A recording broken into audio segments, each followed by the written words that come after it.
Hello and welcome to another Shrimps TV, all things Morecambe FC, and this one's a bit of a rough one to be honest with you. So it's TRURO 5, Morecambe 0, and what a disaster in the West Country that was. It's hard to put your finger on where it's not hard to put your finger on where it's going wrong, because defensively that was a complete and utter shambles.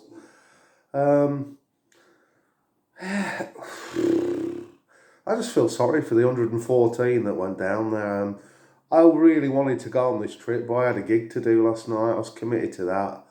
The more I think about it, the more I think I dodged a bullet there, really. But I suspect the people that did go down there, they had a bit of a crack down there, and the old adage, never let the football spoil your day. I mean, that's a Morecambe thing. And I remember Hodgie saying in the comments, like after the game there, like, is there any more of a Morecambe result than that? And I totally get where he's coming from, because as soon as there's any expectation with this team, this club, and we're playing a team that's struggling somewhere down the bottom or whatever, and and the fans are up for it, they're up for a weekend down in the West Country there, all that kind of stuff. We just never deliver. It just never seems to happen. And it was a shocker, like. So we went with what looked like the 4-1-4-1 system again. There's is in that midfield pivot role there, but I can only repeat what I said after the Halifax game. I just think he needs a central defensive midfield player alongside him there. Have we got one? I'm not really sure, really.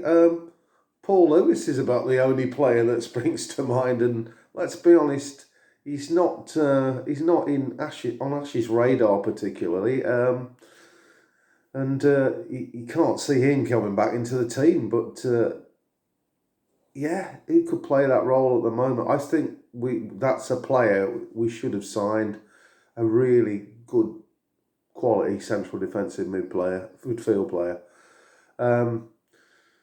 So switching back to a 4-2-3-1, that's what Truro played.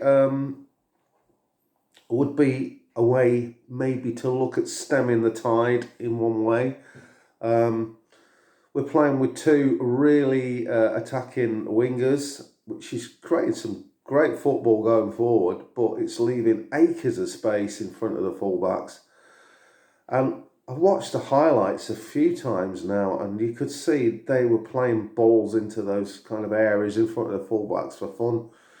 Just one ball from the back out there, and they were willing to make runs into those areas and just cause chaos. But we just look lacklustre. We just look slow and ponderous and predictable, and there just didn't seem to be any fight in the dog and that. And I know it's tricky where we're playing this kind of midweek Saturday thing. We're playing catch up.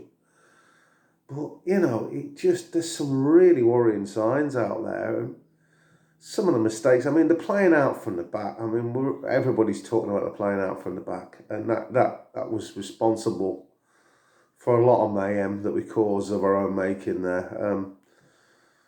I just can't see what the point of it is. If we're under pressure, if teams are pressing high, why are we doing it? If you've got time on the ball to do it and play it out, I'm all for it. And if it sucks the opposition in and you can catch them out maybe with a long ball over the top or into the channel, it can work well. Even if you're playing out on the deck, it can work well.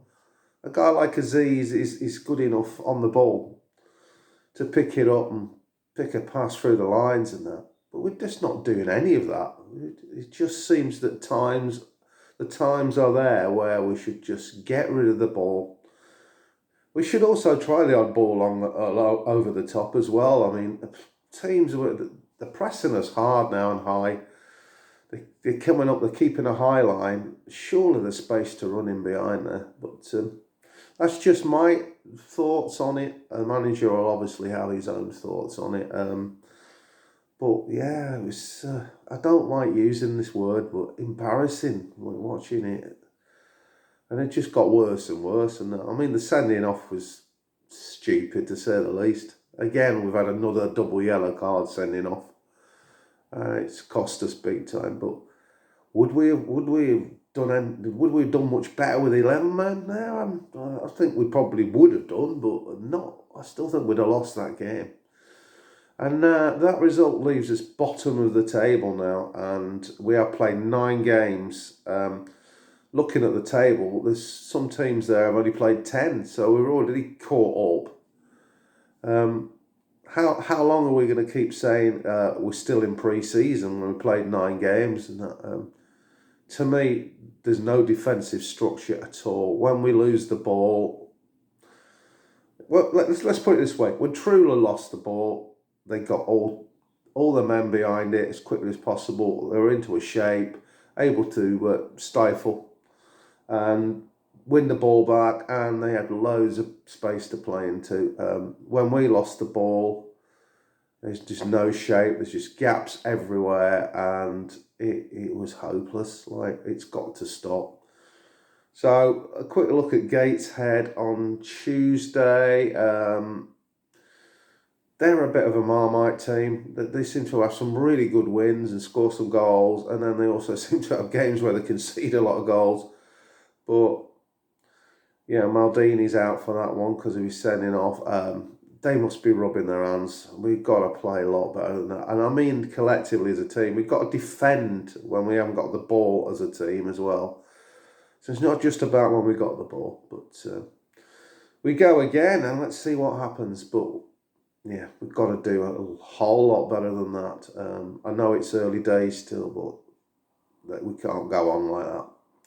So it just remains me to say thanks for watching, like and subscribe, and a very melancholy tatty bye everybody.